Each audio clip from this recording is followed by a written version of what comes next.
man, I was facing 17 years in prison. First time I ever got in trouble, I was 12. I smoked weed out of a Bible paper. What? At 12 years old. Sheesh. I joke about it now because I say, like, you know, little did I know the words that I was inhaling then would be the words that I'm exhaling now. Ooh, hoo, hoo, hoo, hoo. Listen. All right. The energy here is amazing.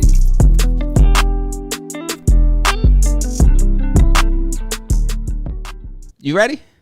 Yeah, okay. Welcome back to the Define Podcast. Every week we invite interesting guests and we talk about defining moments and what defines them. Today I have an interesting guest. Yo. His name is Charles Young, Pastor Charles Young. Charles is good. And we've been... Charles is good? Charles is good. You don't like to be called? No, I don't like to be called Pastor Charles. Why is that? We got to talk about that then. That's fine. That's fine. People change. Why is that? I don't know, man. But yeah, you have the word pastor on front of anything. It's a shtick. It's like, oh, I need to be different. Yeah. I'm like, no, bro, just be you. Like, I'm not judging you. I'm not here to beat you over the head with the Bible. Just let me know who you are. Yeah. I think there's a stigma once you put pastor or doctor or lawyer or whatever, you automatically kind of prejudge. You have a notion based on that title. Yeah. And being that you said that, it's good because being a pastor, it's tough because people hold you to the higher standard because of that. Right. Is there any pressure in? There's a lot. Because of that. I think it's one of those things where, you know, at the end of the day, I'm just me. I'm just a human being, just like you and anybody else. I struggle with the same things that everybody else struggles with. I'm a man. I struggle with lust. I'm a man. I struggle with identity. But at the end of the day, you know, people don't look at you that way. I always have to have the smile on my face like I got it all together. But that's just not who I am, you know? So I think that's what has happened and does happen a lot of times is you look at a pastor or someone in that religious standing, priest, whatever you want to call it, and you just automatically assume, oh, they got it figured out. But it's completely opposite. We're just as busted, broken, and human being as everybody else. You know, we just have to now help people. I mean, that's what I do. That's what I love to do. That's why I stepped into this, is because I was broken, and now I want to help broken people find their hope, find their future. We have a saying, you know, we exist to restore hope and to build futures. So if that is my desire and my hopes, then I'm not looking at you to be perfect. I'm just looking at you as a human being trying to take your next step into whatever it is that God's created you to be, you know, if that's who you believe in, you know. And oftentimes we do go to churches and look at pastors as like the hierarchy. And then we see that, you know, they may fall short of what we believe, and then we remove ourselves from church every day. Yeah. I've had several conversations just last week with people not agreeing with how I do church. You know, I'm not deep enough. I don't know Greek. I don't know Hebrew. You know, I'm not mature enough. I like to cut up. I don't think church should be stiff. Like, oh, yeah, I gotta be, whoa. You know what I mean? Like, I want to have fun. I think God created human beings to have fun. And I think there's a balance in that, because you could say, oh, I'm a Christian.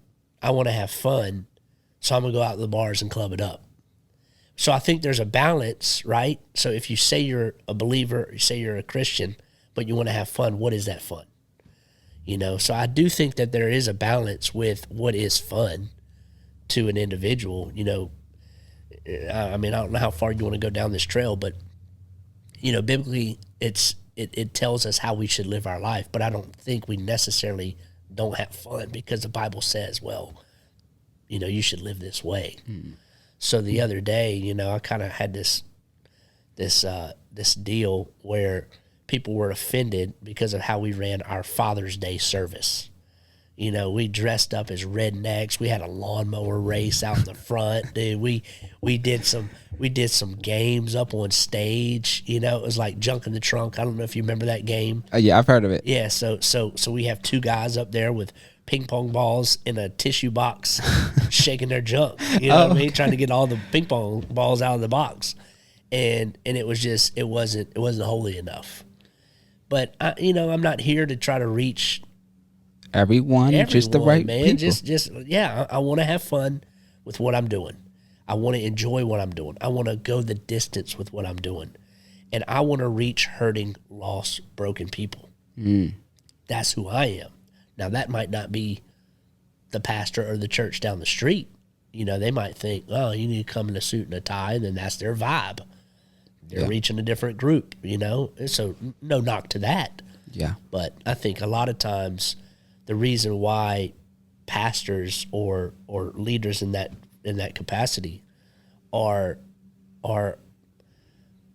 I guess jaded, if you want to call it, you know, or they pull themselves back is because people are they're just stabbing you constantly. It's like, man, I can't do anything right. Like, you forget the whole previous year.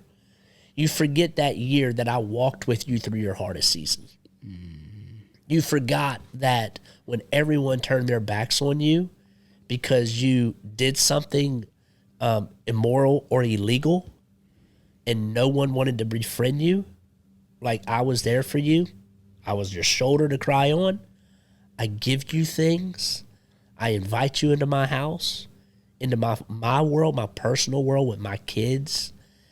But one thing that you don't like now has like completely washed away a year or a year and a half of just investing.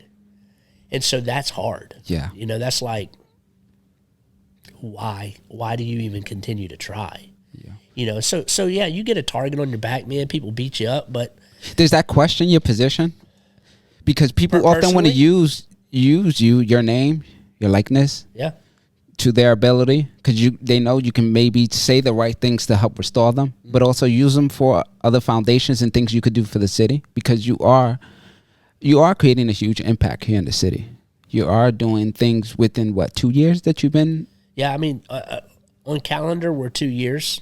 Reality, we're about a year and some change. Yeah, and you said the story on Sunday, and I want you to share that story real quick, because that shows the tenacity that you have and the vision you have, not only for yourself but for the community. Yeah, and a lot of people that watch this are from here, from Ocala, and nearby cities and stuff like that. So when we started, we had this dream. I say we, me and my wife. We had this dream probably in 2014, 2015. What would it look like if we planted a church?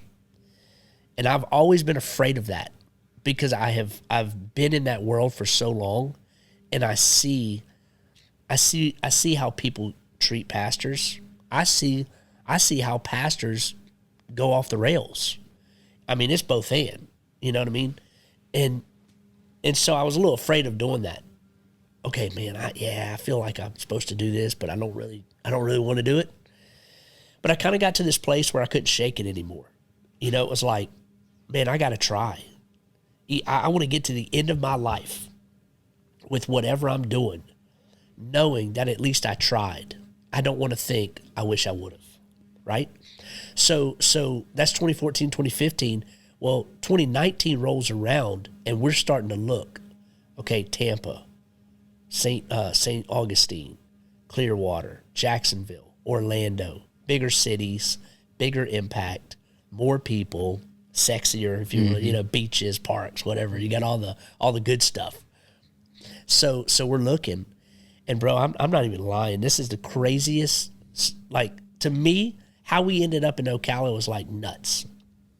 We're driving down 75 South to go to Orlando to start looking. As soon as we cross over the 200. State Road 200, that overpass, you cross over there, there's another overpass that you have to go under. Well, man, traffic is backed up for miles. And I just thought, well, this is just this part of the interstate. It's always backed up. So we get closer and closer and closer. And as we get closer to that overpass, everything is moved to the shoulder. So both lanes are not moving. Everything's moving, driving on the shoulder. So they're moving us, southbound on the shoulder. We get closer, man, I'm seeing fire trucks everywhere, ambulances everywhere, people on the side of the road. Then I look up at the overpass, and people are up there looking down. And I'm like, what in the world is happening? Bro, we pull up closer, and this guy is literally hanging off the overpass. Like hanging off of it. I drive under him. I'm looking up, and I'm seeing this man hanging off the overpass. So the first thing that came to my mind was he was trying to commit suicide. That was the first thing that came to my mind. Then I thought, well, maybe he's running from the cops. I don't really know. You know what I mean? Like, bad jump, bro. You you caught now, dog. So I get through that, and I don't feel this much, and even as a pastor, you're like, oh, really? But I felt like, bro, so strong. God say, consider Ocala. And I don't have those audible like punches a lot, but that one was like a strong one. So I come back in February of 2019. So it's 1 month into the year. And I'm driving through Ocala looking like, nah, bro. Like, I've never even been here. And I'm looking around, I'm like, this is nothing what I thought it was going to look like. Like, this is not where I'm wanting to plant a church. Mm-hmm.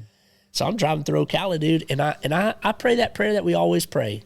God, if this is where you want me, like, show me a sign, right? That's our prayer. That's like our Hail Mary prayer, right? Throwing it up there, seeing what sticks.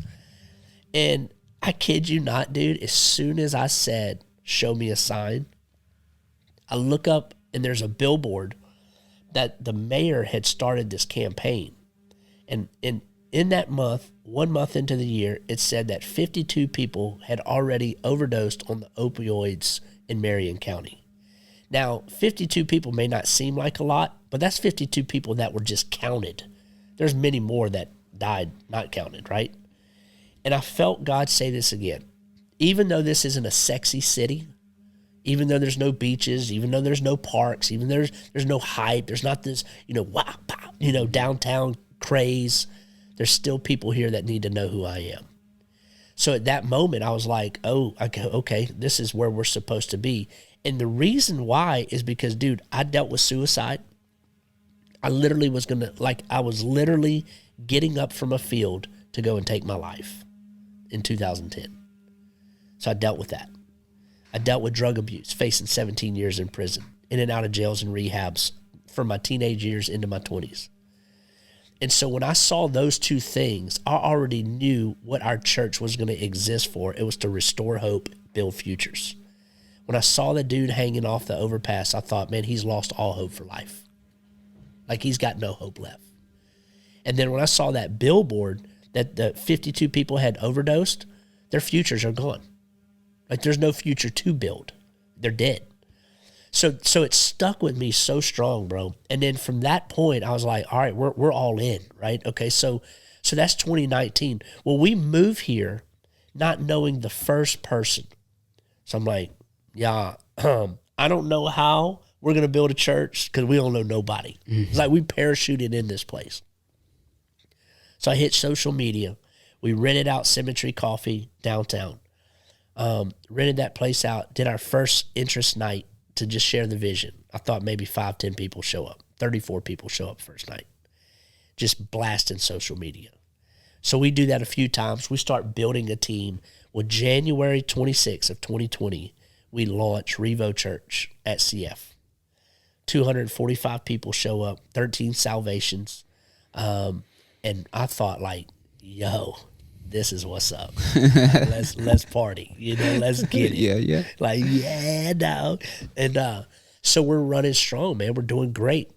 Week 1, week 2, week 3, week 4, week 5, week 6, week 7, week 8. Boom. The world falls apart. COVID hits. Everything shuts down. Then this is where I was like, what the heck? Like, are you for real, God? Like, this is crazy. I sold everything for you. and this is what you're going to do to me? I mean, this is my conversation. Like, you're going to literally hang me out to dry like this? Like, for real? Like, what are we going to do? We don't have plan B. You know, we've been living off our savings. So it was like, what do we do?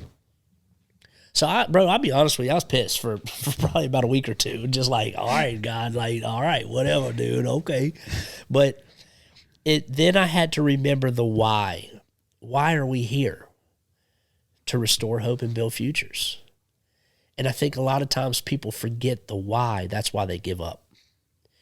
And if our job and our mission and our vision was to restore hope and build futures, what better opportunity than in a worldwide pandemic to do that?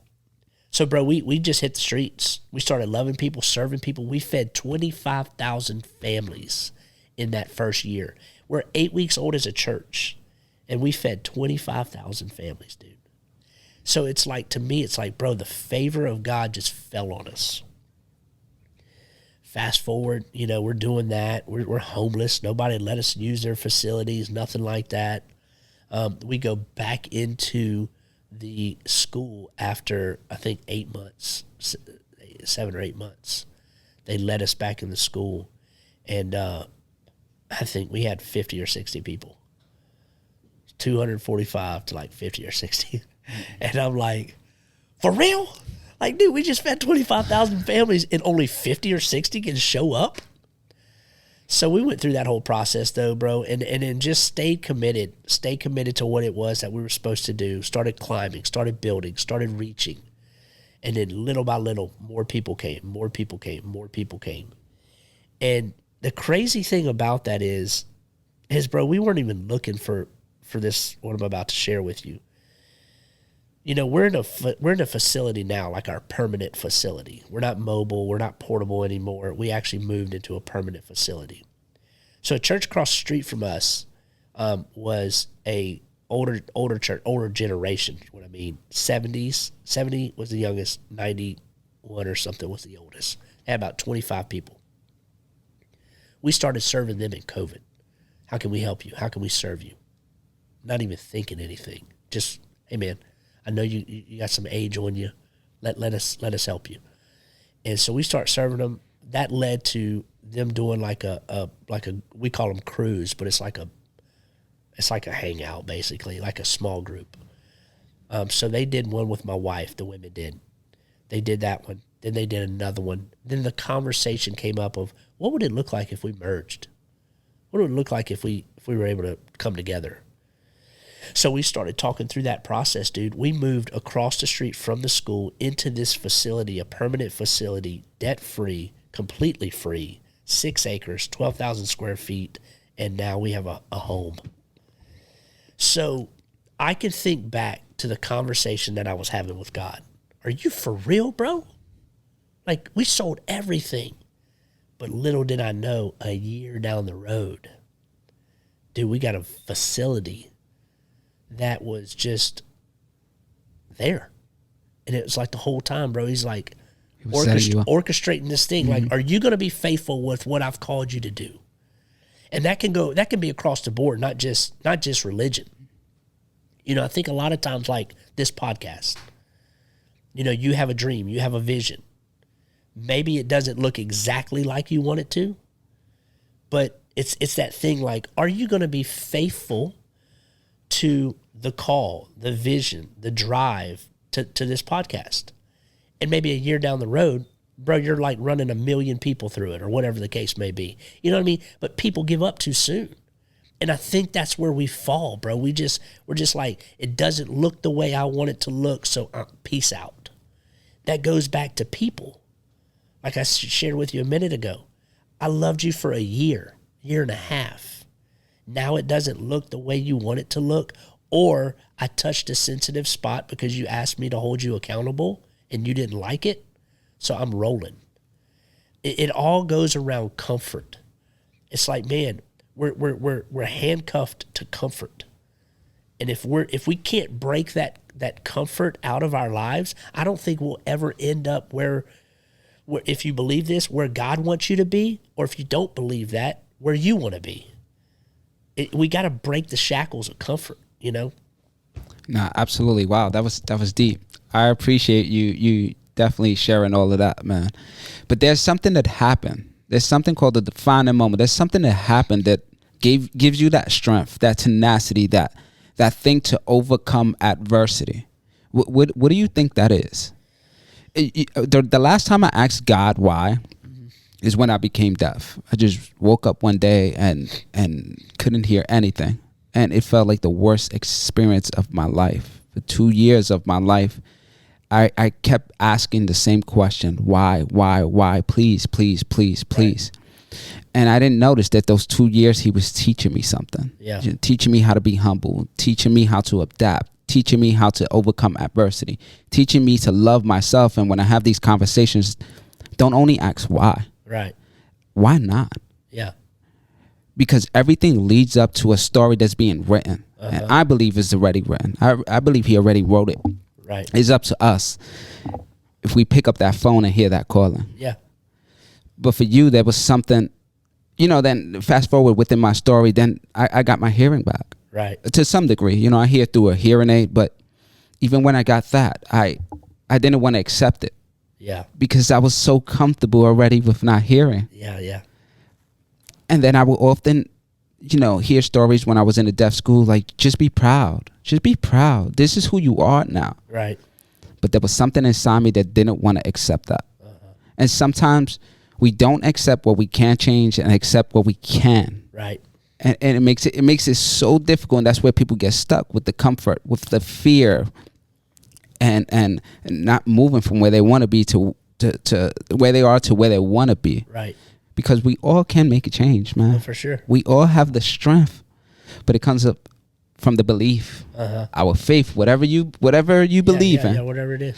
But faith is believing in something that you have no evidence of. Yeah, you can't see it. You can't see it. Yeah. Where did this come from? Because you started a church, you went through all this. Yeah. And you didn't give up.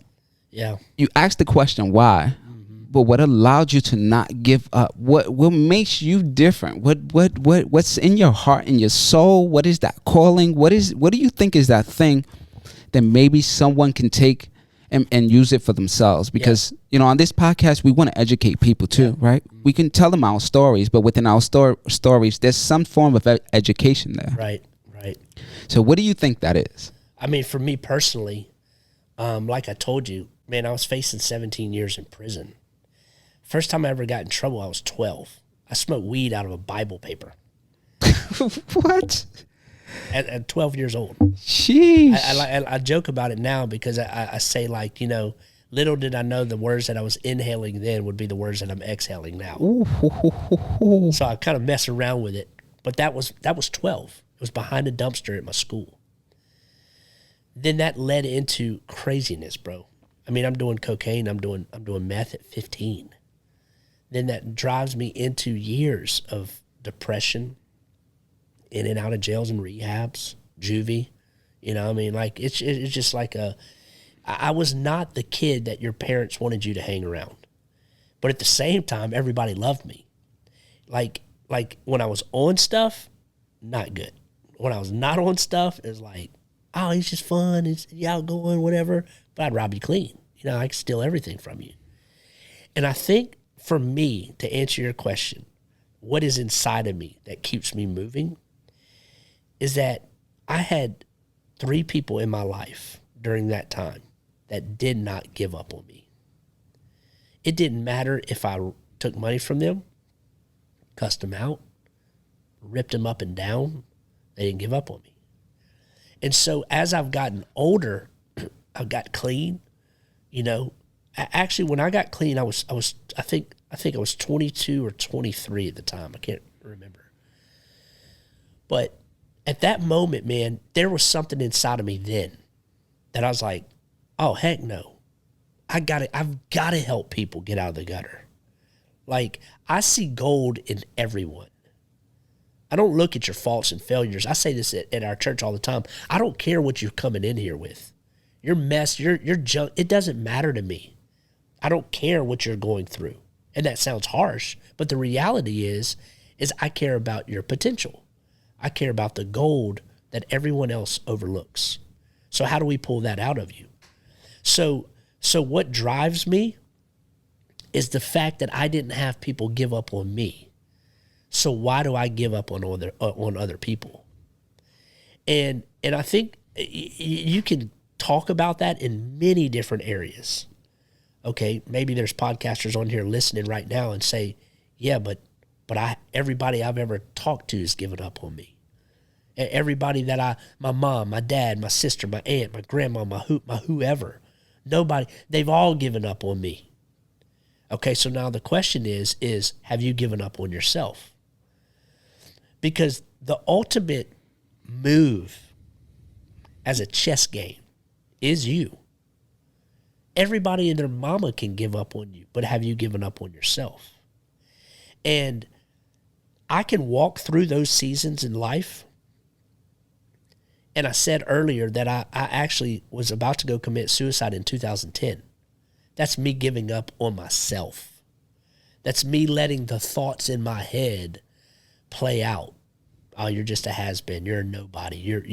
Nobody will ever want you anymore. And that was the craziest years of my life, dude. I'm married. I have kids. And I cheated on my wife. You won't hear many pastors say that. But that was my mess.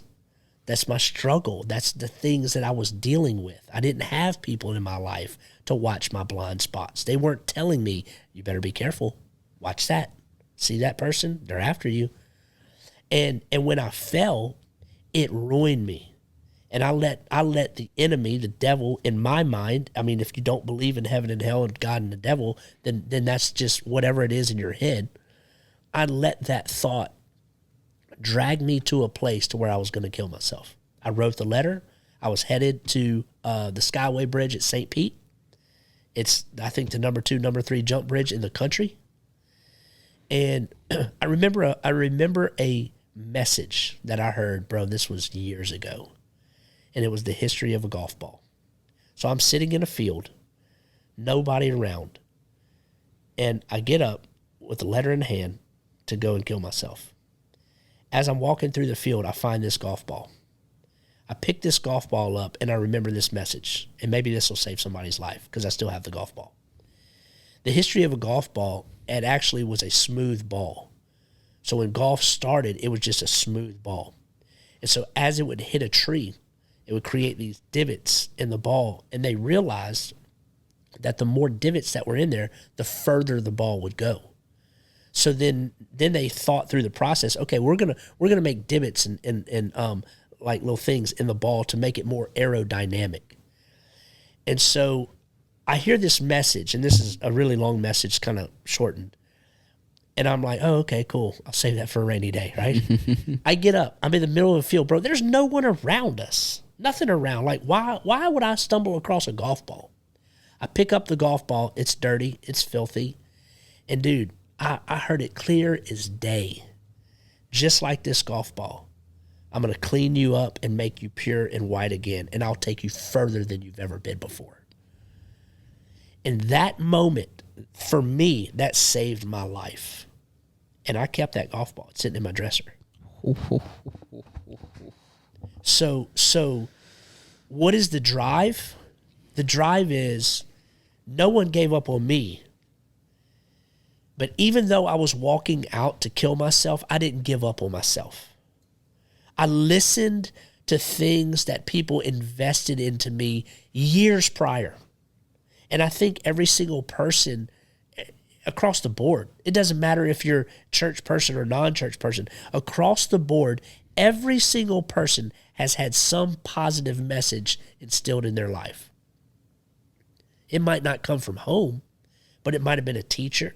It might have been a coach. It might have been something. There has been deposits all through people's lives of positivity. Hey, you can amount to something. Just because your mom and dad is a failure and they're not showing you love or they're in jail or whatever the case may be, just because you were abused as a child and that's all you think you are and that's the stigma, just because you had an affair, just because you got drunk and and had a one-night stand, and now you're pregnant with that baby, and the stigma of life is now, oh, she's a has-been, he's a has-been, they're just a mess up, they're a screw-up, don't worry about them, they'll never amount to anything. That's the voices of the world. That's the voices of society telling you those things. But there's so much more instilled, invested in you that you believe. And somewhere around along the lines, bro, you have to dig and dig deep to get that message back to the surface. Whether it was a coach or whether it was whoever, it's one of those things where you have to say, okay, no, I am more than that. Now, that ain't who I am. That might have been what I did, but that's not who I am. Yeah, I had an affair on my ex-wife. Yeah, I committed adultery, but that ain't who I am. It was a mess up. So I can use that mess up now, and I can help someone else. I look at it like this, dude. I look at, if you ever apply for a job at a hotel, an airline, or any type of industry that works with international people where they speak different languages, do you know that the more languages that you are fluent in, the better opportunity you have to have that job? So I look at our mistakes as a language that you're fluent in. So you went through something. Now you're fluent in that language to help someone else get out of it. You're deaf in your ear and you lost it. Now you're fluent in that language to help someone else that says, man, I'll never be able to do anything. I can't hear. I can't, whatever. No, man, you can overcome that. That's a language that you are fluent in now. Drugs, abuse, immorality, rehabs. There's a lot of languages that I'm fluent in. So I can let you define me and say, oh, you're just a has-been. Oh, man, how could God ever use you? Or, again, if you're not into the religious belief, how could you be used in anything? So I can let you define me, or I can say, nah, bro, say what you want to say, but I'm fluent in 4 different languages right now that will help someone get out of their muck, get out of their gutter, and pull the gold out of them. So it all goes back to, dude, don't give up on yourself. You have to rise above it. You have to. Yeah. Wow, that was deep. Sorry. No, that's good, man. Did you find yourself ever like digging a hole because you are so vulnerable and willing to give out this information? It must be difficult because again, you are pictured as a leader, and leaders nowadays is 15 seconds of your highlight reel. But you're willing to be vulnerable, be real, raw, authentic to who you are. I think that's what leaders are supposed to do. And another leader may disagree with that. But if I'm transparent with you about my junk, then it becomes relatable. It's human. It's humankind. It's one of those things like, I don't care what you think about me, man, what I did or what I didn't do. You know what I mean? Like, if you don't like me, then you don't like me. Go on about your business. I'm here to help somebody that I can help. I realize that I can't help everybody. I realize that I'm not going to be able to be the answer for everybody. Matter of fact, it's not my job, and I cannot help you. I can't help you. I can't save you. I can love you. That's my job. Like there's nothing Charles or anybody else, any friends you have that can save you and help you. They can show you the direction to go, but it goes back to, what are you thinking about yourself? Are you rising up? Are you taking those steps? For years, people are like, man, he needs to get clean. Send him to rehab. But I wasn't ready. So it's like, okay, if I can't save you and I can't judge you, then what is left? Love you. So do I dig a hole? Not in my mindset. I mean, I'm You're comfortable in your skin. You're comfortable. Very comfortable. Yeah, I think it's the more you realize as a human being, like, who cares what people think? Fucking cares, yeah, bro. I just don't care. I don't care. I don't care if I'm not I speak Greek, I speak Hebrew, I'm a deep pastor. I don't care. If that's not for you, bro, Go somewhere else. Yeah. I am me. I dressed up as a full-blown redneck. Jorts. I mean, look at me, dude. You know what I mean? I'm rolling in here like I got black socks with some You got boots Nike socks with some cut off Under Armour. You rocking the Revo Church? I got Revo Church, just making sure everybody knows. But you know about Brandon. You know what you're doing here. I got Bass Pro. Like, who cares? You know what I mean? Right. So let me ask you this question. Energy is contagious. You have this big heart to wanting to guide people and mentor people and lead them in the right direction. Does it ever affect you when people bring all these problems? Because they expect you to fix them? Yeah, it does. I will get emotionally drained. Yeah. Like no lie. I find myself a lot of times, man, like there are moments in my life where I go home and cry. And I'll tell my wife, like, I'm spent. Like, I'm drained. You know, I pastor a church, but I also have another job.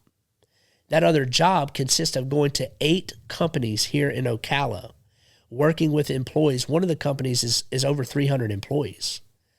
And my sole job for that company is to go around and check on every employee. So now I'm just this bucket where people vomit on. I love it.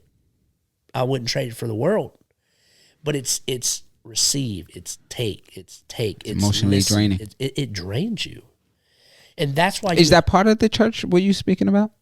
That job to go into these different businesses? No, that's a second job. I have 2 jobs. So I pastor the church and I do this other job 40 hours a week. Oh, okay. Well, you out here grinding, bro. Get it. And so throughout the week you have to get your speech and your material? Come up with a message.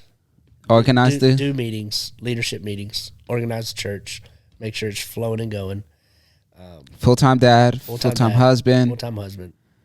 And you got friends that depend on you. You building an organization. I mean, my phone is blowing up as we're speaking. You know what I mean? I'm not going to take up too much of your time. I know it's busy. You got into some deep stuff, but I do want to talk about leadership. And again, building an organization. It's for you. It's easy. It's easier because you feel like it's in your DNA, and you're leading with the right intentions. Mm-hmm. And I believe, like in the law of attraction, does that go hand in hand? Religion. I've always wanted to ask a pastor this. Yeah. This is just for my curiosity. Yeah. That's kind of why I created this podcast. Yeah. No, and I think you should, bro. Ask whatever question you want to ask. It's your podcast. Yeah. You got the mic. So do I. Yeah. So the law of attraction. You guys don't speak about that in the church. Yeah. What help me understand that. Ask that question. Okay, the law of attraction is like karma. It can be good, it can be bad. Right. You know, scientifically, like in metaphysics, it's everything is connected because of energy, vibrations, and number. And I'm not trying to get nerdy on you, but I truly believe in this. It's like whatever you put out into the world, you'll return it. It will return. What you sow, you will reap. Exactly. Yeah. But for you guys is you pray and ask and you shall receive. Not necessarily. Okay, so then give it to me. I think that scripture, that passage right there is why people get so mad at God. Because they expect. There's an expectation there. Nothing following Jesus is easy. You read in the Bible, it talks about suffering. But we think that following Jesus is like a vending machine. I press the button and I get what I want. Ooh. And when I don't get what I want, screw you, God, screw you, church, screw you, pastor, I'm out. It don't work that way. That's church. But that's anything in life. That's marriage. Oh, yeah, she's hot. Let's get married. Boom. Hey, I got a freaking dime as a wife, right? I mean, she's woo. Okay, maybe she doesn't have sex the way you want her to. She doesn't clean. She doesn't cook. She has her faults, her failures. Do you give up on your wife? A job. Man, my boss sucks. This sucks. Life is full of frustrations, bro. It's not just Jesus. But for whatever reason, we put more emphasis on if Jesus doesn't answer me the way I want him to answer me, I'm rolling on the church and everybody else that believes in him. And that's where this church hurt thing comes in, I think. Yeah. So is it karma? Is it, oh man, asking you shall be given, seeking you shall find, knocking the door be open to you. If I ask and I pray, I will receive. Yeah, if your heart's right. That whole scripture and that whole passage is really talking about, is your heart in alignment with God? Because if it is, you're not going to ask him for something that is different from what he wants for you. So if you're saying, you know what, man, God, blow this podcast up, man. I need 1 million followers. I want $1 million in the bank. I want all this stuff. What if he never gives it to you? Is it all right that I don't ask for those things? I pray like 100. I'm not a religious person. I try to remove that. I believe in Jesus. I believe in God. I believe in what I believe because it's just here. It's in my core. But I don't ask. Yeah. Is it wrong? Is it wrong? Should I be asking? Yeah, I think you should ask. I think you. I think we should be asking. I think I got so deep into myself, and I don't mean this in an egotistical way, but I believe in myself so much as far as like taking action, that if I want something, I go get it. Right. I'm just thankful that I have the opportunity to think and feel the way I feel to go take that action. Yeah. So I'm constantly saying thank you. I'm the same way, honestly. I don't ask for much. I didn't ask for that building. I didn't ask for 25,000 families. I didn't ask for the food to come. I didn't ask for any of that.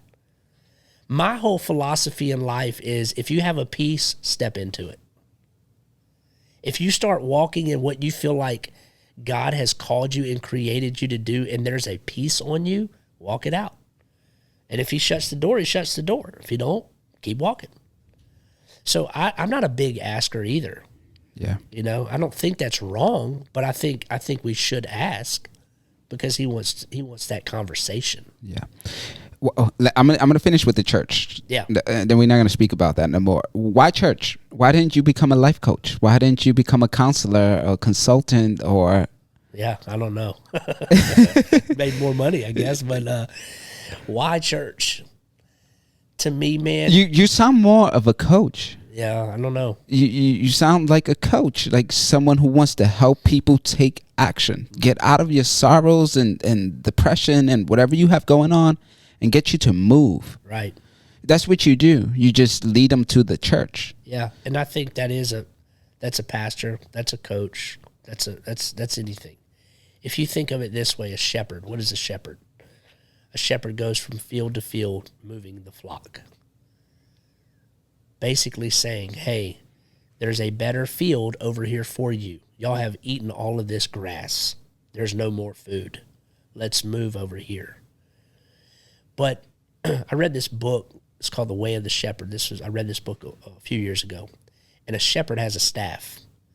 One end of the staff has a hook. The other end of the staff is straight.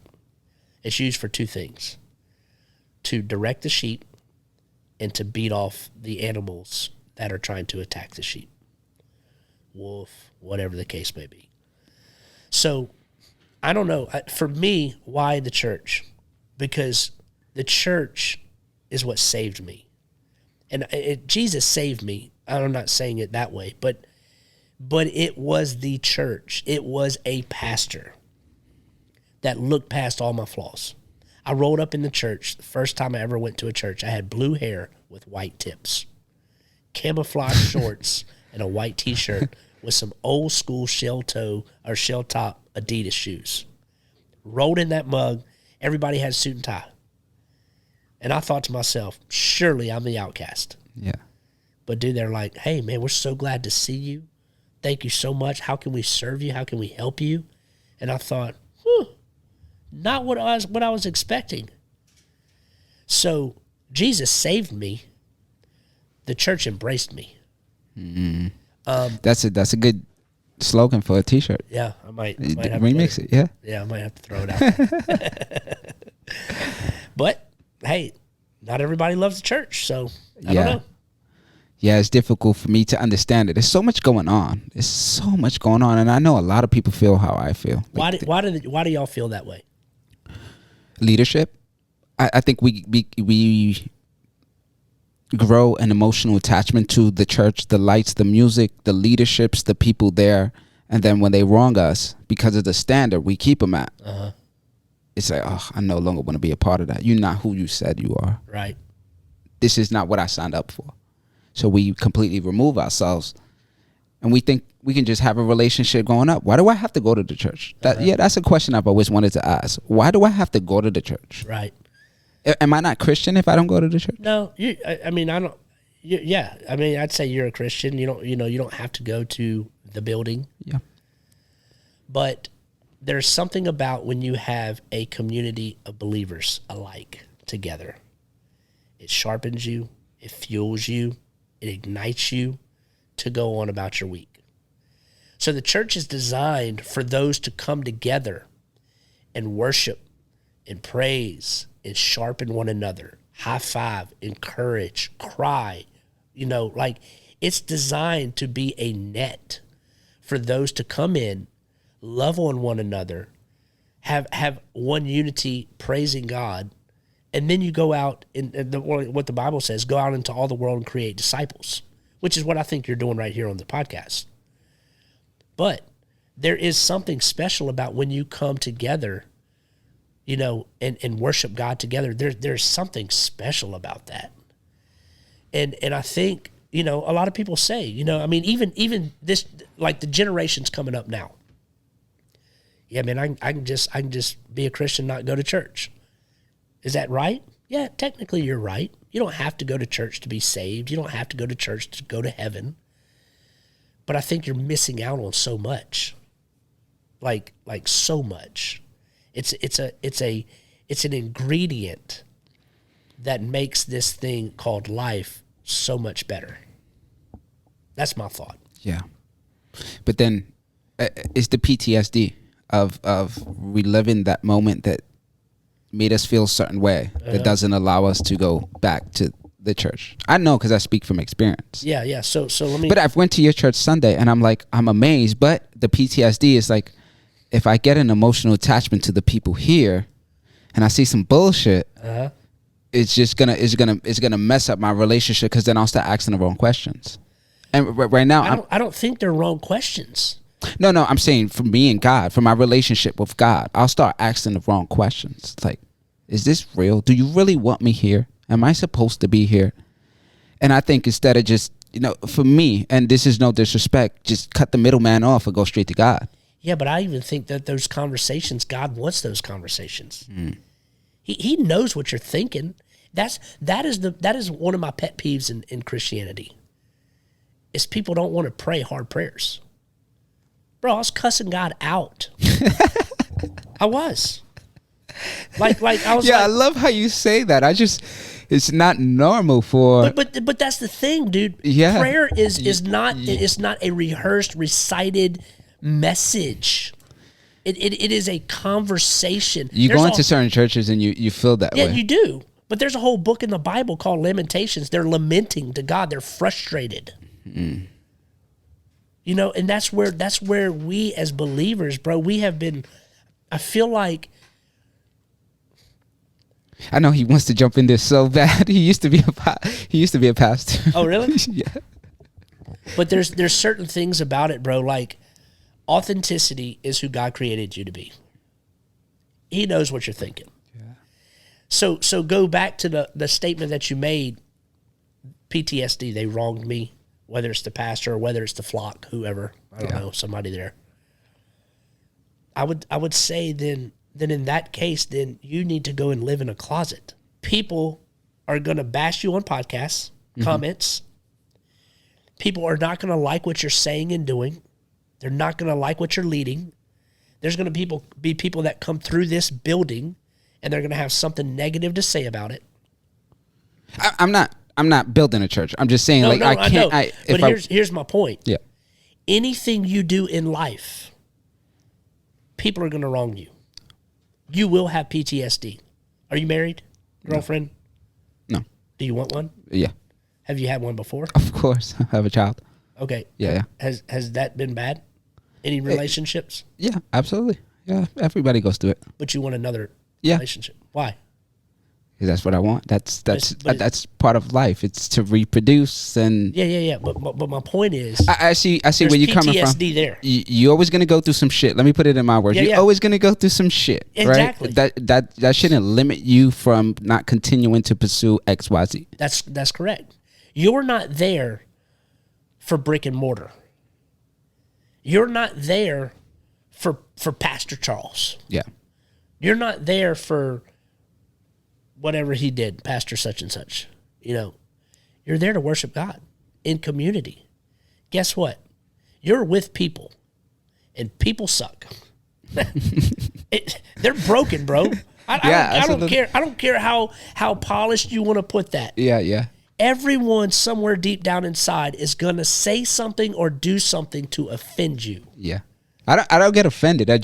I'm big on leadership. So yeah. No, I get it. Right, But you want to lead an organization, especially to have that relationship with God. Lead them the right way. I just seen a lot of garbage, and it may not be the church. Yes. But for me, I can get fast if I just speak to Him.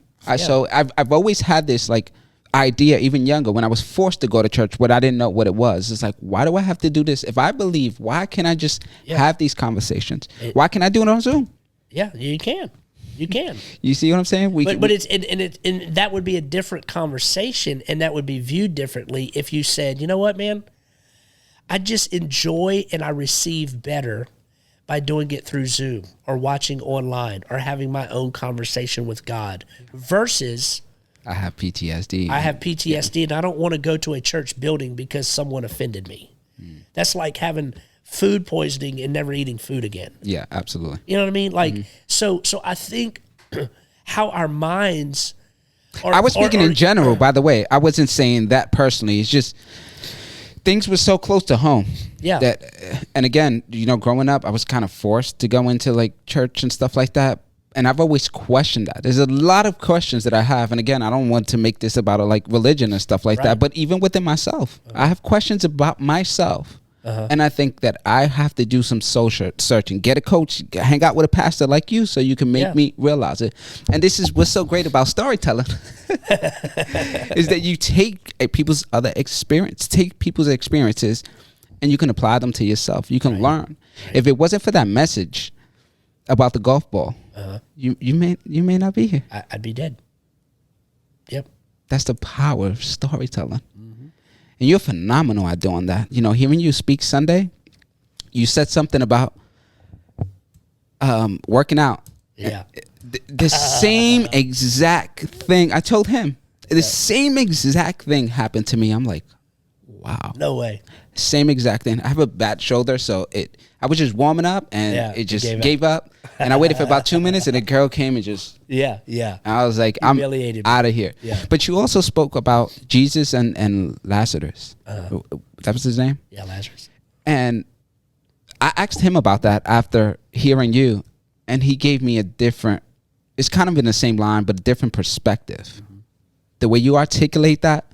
Can you explain that about the 2 more days? Yeah. About what you spoke about on Sunday? Yeah, so Lazarus, for those that are listed, who the heck is Lazarus? Lazarus is this dude in the Bible. Yeah. Anyway, it wasn't even that. It was the concept behind that, right? Yeah. It was the story that you took, but the way you emphasized on certain things was like, wow. Pastors have a lot of analogies that they take from the scripture and they make it into what's general now so people can understand. And you're great at doing that. I appreciate it. I hope so. That's what makes you a great a leader, a speaker. Because you can take something that's old. The Bible's old. I can't understand it if I read it. I'm telling you, it's me neither. It's complicated. But the way you explain it, especially to this new generation, you have this hip way of doing things, of having fun with what you do, that allows people to draw and be captivated by some of the things that you say. At least I speak for myself. Yeah. But you're filling out these rooms, so you obviously doing that's something. That's good. Right. Yeah. Because that's what I want.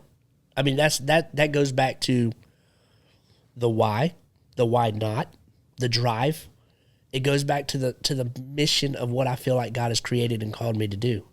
It's to reach people like yourself, whether you believe in God and you're just kind of floating or you don't believe in God at all, my heart is to see the gold in you and make it a way to where it's relatable, to where now it's between you and God. I'm out of that equation. So for me, I know that it's always been about me and God. It's not about you. It's not about your building. Yeah. That's the way I see it. It's like I can just have those conversations. If I want to seek, I will continue to seek. I don't have to.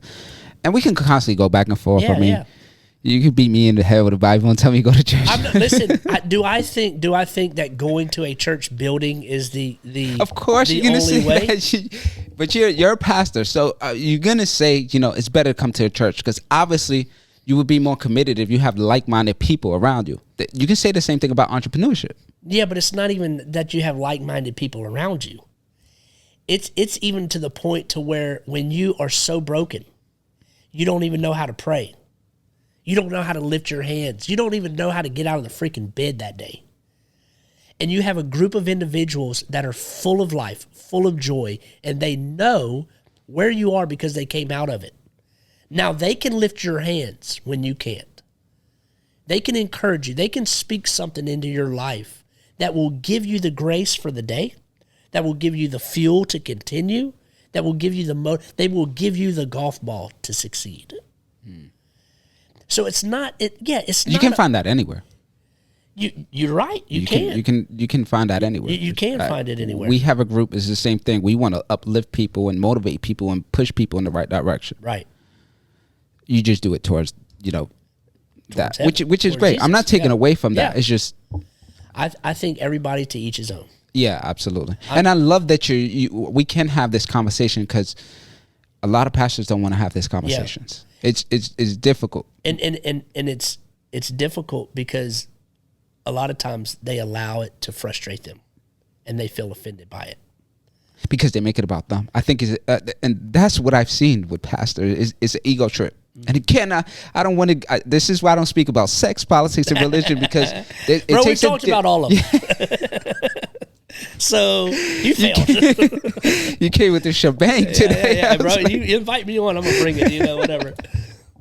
Yeah, but that's But yeah, I think it's an ego thing. It's an ego trip. So leadership. Let's talk about leadership a little bit. Like, how do you lead people in the right direction? I think. Are you asking me personally? Yeah, you personally. Your leadership skills. I lead by example. So I'm never going to ask you to do something that I'm not willing to do myself. So I mean, that is leadership. I can't expect you to go and scrub a toilet if I'm not scrubbing a toilet. When it comes to the church building, I mean, we have X amount of finances. We're not killing it by any means. So we can't afford a custodian, janitor, or whatever. So what does that mean? It means we have to do it ourselves. I'm in there vacuuming. I cut the grass every Saturday. Sweating. Hot. Every Saturday. 6 acres? 6 acres. Every Saturday I cut that grass. During the week, my wife and I were cleaning bathrooms, vacuuming, mopping. So if I come to you and say, hey, bro, I really need you to clean the bathrooms. What? You want me to clean the bathrooms? Yeah, like I need you to clean the bathrooms. Like, why don't you go do it? I do it every week. So I'm not going to ask you to clean the toilets if I'm not willing to clean the toilets. I'm not going to ask you to cut if I'm not willing to cut. So leadership to me is all about how are you leading by example? I agree. You know what I mean? Like, for me personally, I shared with you like what I went through with my ex-wife. So I have put up parameters and boundaries in my marriage now. You can look at my phone. If I'm speaking to another female texting, she's already connected to it. So if you're a female, and you text me, and we have like 2 or 3 dialogues, by the third one, Mariah's in that text thread, and I say, hey, this is my wife, Mariah. I put her in every text thread with another female. Can you use this thread from now on? If you text me outside that thread, I'm bringing it right back into it. Why is that? Because I know me. I know how much of a failure I am. I know how broken I am. I know how easy that is. So the parameters that I have set up around my life and with my wife now is setting me up for success so I don't fall like I've done before. So if I'm saying, if you're on my team and you're married, and I say, you know what, man, don't ride in the car with another female because you're married. That's not me trying to control you. That's me trying to protect your marriage, protect your heritage, protect the generation to come from you through you. Raising your son, your daughter up with a mother and a father that are together. Do you know how, like, it busts my balls, bro, when I have my two sons from my previous marriage, when they come over and then they have to leave, it kills me every time. And it's one of those things like, okay, I never want to do that again. So I'm setting up parameters. I'm setting up boundaries. I want my wife to know without a shadow of a doubt there's nothing going on with him. But that takes a lot of work. That takes a lot of work for you to have to try to avoid these inconveniences. Choose your hard. Choose your hard. It takes a lot of work to do anything. Yeah, absolutely. But it has to come a point where you grow out of that, right? Because, you know, when I had relationships, I trust my partner enough. That's why I'm with her. Yep. And I would hope she does the same for me, where I can have a life outside of my relationship, right? I can have... Yeah, I have a life outside of my relationship. But I also know how easy it is to fall. You can't tell me, I don't care who you are. You could be the Pope. You could be the highest pastor in the world, whoever you want to be. You cannot tell me that if you go out to a bar, a club, or whatever the case may be, and you start drinking or you start having a conversation with another female outside of your marriage, you cannot tell me that nothing will happen eventually. Where I'm at now, I don't know, because I'm not married. So I would like to speak from experience, but I love me so much. I did enough groundwork because I've been there. I've done a lot of like bullshit in my life. Yeah. But where I'm at now, I feel like I have self-control of who I am as an individual. Okay. But maybe I'll fail. I have a drink too much. And but what is self-control? What is too far? You know, it's stepping out of that boundary. Okay, so you may not necessarily, freaking bump and grind and did the jiggity wiggity, but maybe you're at the club and you're grinding on them on the dance floor. Is that stepping out? It depends what type of relationship you have with your partner. I'm a little bit different. Okay, so. All right. Hey, man, to each his own. And I'm not saying that shit. I'm not a swinger. Yeah. If your girl's cool with you grinding on somebody and you're cool with her grinding on somebody, then hey, bro. Man, I think people take life too serious, man. Yeah. I think life is not that serious, man. It could be all worse. We take things out of like consideration that we do have these opportunities, right? Do you take advantage of them? Well, I believe in karma. I believe is you put that energy out, is going to come to you. Exactly. So I just try not to. I look at my brain as real estate. I don't want to fill my brain up with real estate that's not valuable, right? It needs to produce something. What's your ROI? Yeah, exactly. Yeah, exactly. So that's how I picture things. But that's the thing about religion is that it's you have to be a certain way because no. That's not religion. I don't set those boundaries up because of religion. I get that vibe from religion, that you have to be a specific way. You have to do this. If you are a true XYZ, you have to live by this. And that's why you create boundaries. But for you on different instances, you fucked up. You did some wild stuff before that you don't want to recreate or put yourself in that position where you can mess up. So you create these boundaries. Yeah. That's commendable and respectable. Yeah. But there has to come a point where you can control yourself from not leaving that door open and not going through that door. Listen, you could put cocaine on this table right now and I'd walk away. If I keep coming back here and hanging out here and there's cocaine on this table day in and day out, at some point I'm going to be weak and I will do it. Everybody's got a breaking point. It may not be sexual for you. It may not be a lustful thing for you, okay? Yeah, I think that's never been my thing. You're good. Okay, I'm good with lust. No big deal. Okay, but you have something. Yeah, there's something, a weakness that can. You've got a brokenness, and you've got a weakness. You've got something that if you're around it, or if it's presented long enough, okay, alcohol. There you go. Yeah. So I'm not an alcoholic. I'm just saying, if it's around all the time, then I'll be. Then you're going in. Okay, so here's the thing: if you know that, and you don't put boundaries and parameters around that, guess what's going to happen one day? I'll be an alkie. You'll be an alkie. You'll be in prison because you've killed somebody in a car wreck.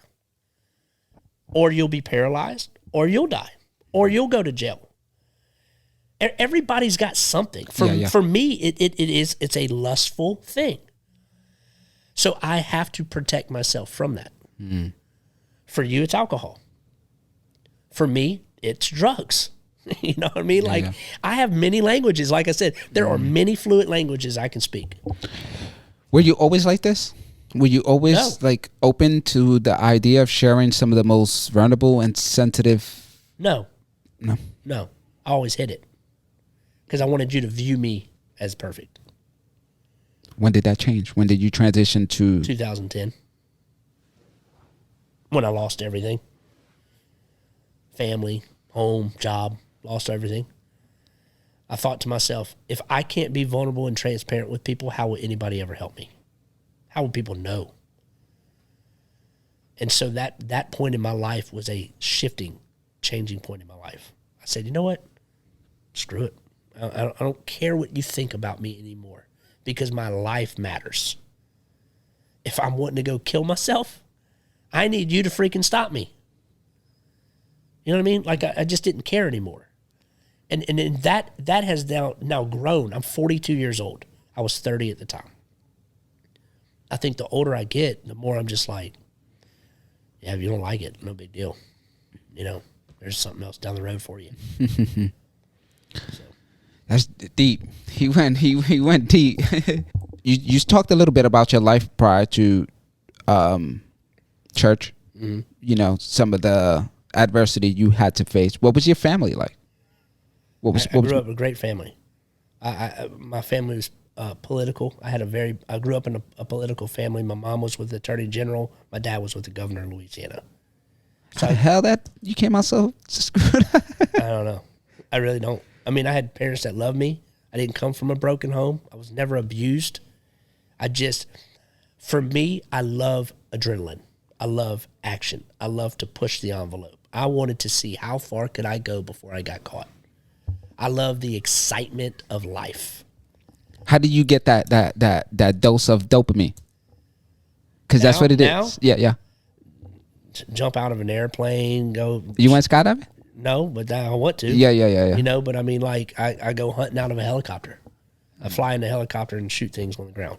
Yeah, okay. You know, just whatever I can do to. Because that's ultimately what you're seeking. It's the dopamine. It's the high that you want in your brain. That's why I did drugs. Yeah. That's why I flirted with girls. That's why all those things. I wanted that boom, boom, boom. You know. But now I know it. I know my weakness. I know my failures. I know what I am capable of doing. What about raising kids? How's that journey been? I think I'm a good dad. I mean, I think so. Hope so. My kids love me. I mean, I've got 2 of them here in the studio. So, you know, I mean, I'm very open with them. I mean, at the right age. My boys, we talk about my past now. They're kind of in that age now where I can talk about it. Are they shocked when they are? Some things, you know, we don't talk about, you know, mom stuff and stuff like that, but drugs, jail, all that stuff we talk about. And kids are learning it even younger than I was. Yeah. So social media, all the access that they have right now, they're going to find out anyway. Yeah. Your kids are going to see this podcast 5 years, 10 years along the line. Yeah. And so I want them to know, hey, this is coming from me, not someone in China, you know, or friggin' Afghanistan or wherever. You know? Yeah. Learn it from someone that loves you. That's not going to tell you something that you want to hear or lead you astray or whatever. Like, I'm telling you these things because I love you. I don't want you to go down the road I went down. Yeah. So, man, I appreciate you coming on so much. I do. I want to talk about so much more, but I think there's another time for that. You gave a lot of gems. You gave a lot of yourself, and that's so difficult for many people because they're still struggling with their identity. Do you think you completely found who you are? I know it's a forever learning journey, right? Yeah. You would continue to grow, evolve, and innovate within yourself. Yeah. Do you feel like you're in a comfortable space right now? Yeah. I feel like for me personally, dude, I am in the most comfortable season of my life. And not saying that I'm in the most perfect season of my life, but I'm in the most comfortable season. Like, I know who I am. I know why I'm here. I know what I've done. And I know what I need to do.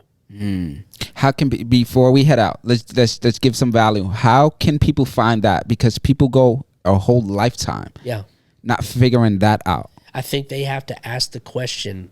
They have to ask multiple questions. The first question is that they have to come to an understanding with is what you have done does not dictate who you are. Okay, that's the first and foremost. So people have to they have to get past that. So how do you do that? Counseling, journaling, prayer. I mean, there's many ways of getting past that. You have to get to the place to where your past is not dictating your future. Okay, that's the first thing. Then when you get past that, then you have to ask yourself the question is, what am I passionate about? What is it that makes me tick? What makes me laugh? What makes me cry? What keeps me up at night? What am I passionate about? Then when you find out what you're passionate about, then you start pursuing it. Because when you step into the things that you love, it's never a job. It's never a job. So you have to get past yourself, find out what you're passionate about, and then pursue it. I mean, that's, in a nutshell, I think that's what it is. So easy said than done. It is. But I think, dude, it's so easily done. You have to get out of your head. Yeah, that's the hardest part. I think that's the biggest enemy. It's you versus you. Yeah, the enemy of me, myself, and I. Yeah, I get it. And I have it every day, bro. Even to this day? Even to this day, I fight it. But I know who I am. I mean, like I said, dude, there's times where on Sunday mornings when I'm preaching, bro, my head is telling me one thing, my mouth is saying something different. That's me all the time, bro. It is. How do you control that? How do you at least manage that if you can't control that? Yeah, it's constantly reminding yourself of who you are, not what you did. My head is saying, how could you stand up in front of all of these people and tell them to follow a loving God when you've screwed up so much? That's going on in my head as I'm preaching. Not every Sunday, but a lot of times. So I have to know that what is in my head is a lie. It's just a lie. And the more I tell myself positive things, the more the negativity goes away. You think about it. If you do something, bro, for 5 years, and it's a routine, it's a pattern, it's a habit, you can't expect it to change in 1 month. It's probably going to take you 5 years to get to unwire or undo the damage. It's a constant. Biblically, it tells us this, and I know not everybody on this podcast is a believer, but this is what I believe, and this is what I stand by. Renew your mind daily. It's a biblical principle. So you can apply that and say, you know what, I don't want to apply that because it's biblical. Okay, take it out of the Bible and just say, okay, today I'm going to renew my mind. How am I going to do that? I'm going to write with lipstick on my mirror. You know what? You're affirmations. Beautiful. Yeah, you're beautiful. You have purpose. There's so many things. Yeah. You know, dude. I'll end with this if you want to end. I talked to a girl one time. I was asked to come in and counsel with her. So she had her professional counselor, and then me. I'm like, bro, I ain't got an education. I barely passed high school. Did not go to college. I'm sitting with a counselor. This girl comes in with the counselor, and I'm sitting there, and bro, she just has her head down the whole time. Won't even look me in the eyes. I'm like, I don't know what to say. Like, where do I even start? And I saw on her arms a bunch, bro. I mean, I can't even count cut marks. She was a cutter. And at that point in my life, I had never dealt with that before. I never dealt with a cutter, never talked to one, never knew anything. It was kind of like the new thing at the time.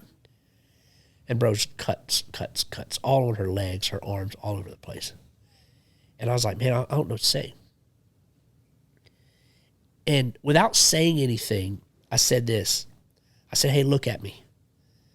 And she looked up at me for 2 seconds, tears in her eyes, and then put her head back down. And I started speaking this over her. I said, you know, you're beautiful. You're valued. That you're not a has-been. You have purpose in your life.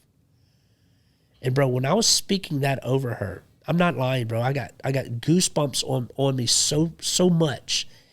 You could feel it in the room. It was just breaking. Then I told her to look at me. And I said, I need you to say this about yourself. Say, I'm beautiful. She said, I can't. You don't know what's happened to me. So what happened? My dad raped me as a young girl. I've been abused, tossed around, guy to guy. Nobody's ever cared about me, just bawling their eyes out. I said, do you know you're valued? You know you're beautiful? You know that you have potential and purpose in your life? Do you realize the value that you carry? And bro, just crying. I said, I need you to repeat this after me. First 2 or 3 times, she couldn't do it. Bro, when the third time we got around to it, she started to say these things about herself. I'm valued. I'm beautiful. What started as tears of sorrow and pain became tears of joy and laughter. She started to speak something different than what was in her head. And I think a lot of times in our lives, what we say, right, what comes out of our mouth will dictate what we do. I'm a loser, I can't, blah, blah, blah. Then that's who I am. But when you switch it, when you flip it, and you begin to start speaking life over yourself, whether you believe in God or not, if you speak life over yourself, and sometimes it's very hard, that's where the church comes in. I'm going to throw it back in there. But that's the power of unity. That's the power of positivity. That's the power. That's what I mean about law of attraction. Not to cut you off. It's that speaking that life into existence. But also it's science. It's the conscious and the subconscious. Yeah. Sometimes it gets so caught back here in the subconscious that you actually believe you are a loser or you're this and you're that. Yeah, it does. But those affirmations, as constantly, you can, daily. I do that daily as well. Yeah. I speak to God. I have my prayers, but I speak to the universe too. I think there's some type of energy that is here that allows me to get by, because I always question myself. I have that like imposter syndrome, like you said with the girl and the counselor. Sometimes we don't believe we're qualified to do certain things. But when you have the right intentions, like the heart to serve people, you can be in any room that you want. Yeah. And you're willing to share these stories because you're comfortable and you know who you are. Yeah. And it's difficult to get there. So I commend you for going through everything you've been through. And if it wasn't for what you've been through, you probably wouldn't be the person that you are today. So it's necessary. Yeah, it's necessary. You're still writing your story. You still have your pen. And one day you're going to be able to share that to the world, to even more people, to serve them. Right.